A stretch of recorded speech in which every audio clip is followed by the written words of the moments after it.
What's up YouTube, Johnny here from Seven Wonders to talk to you today about trap cards that you would consider side decking just in case you run into any pesky fusion decks such as Shaddolls or Masked Hero.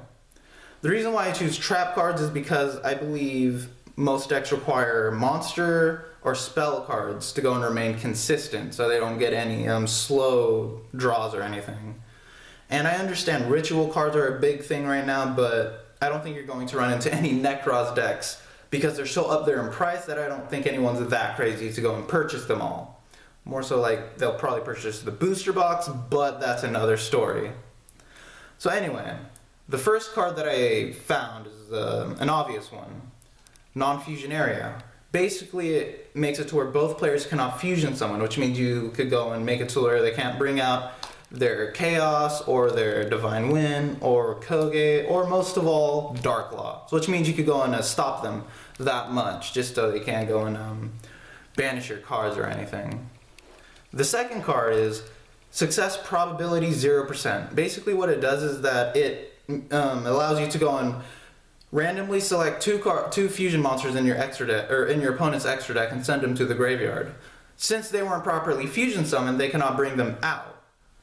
And which basically means you could go and hopefully remove Cyber End Dragon so they can't get that OTK, or if they have a DNA surgery, you cannot, or you could go and send their Chimera Tech to the graveyard, or their Cyber Twin Dragon.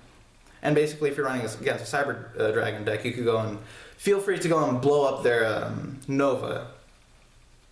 The third card is Mispolymerization. I made a YouTube video some weeks ago about it, and I'll go and have that link to the video in the description below. But basically what it does is that it bounces all fusion monsters back into the extra deck, which is much more safer. Well, I mean, banishing is the safest, but bouncing them back is the second safest choice, because they can't go and activate their effects in the grave. Which means you could go and bounce back the Amulet Dragons, or Dragon Knight, or Dark Paladin, or any Shaddol or Gem Knight cards, if you're going against them.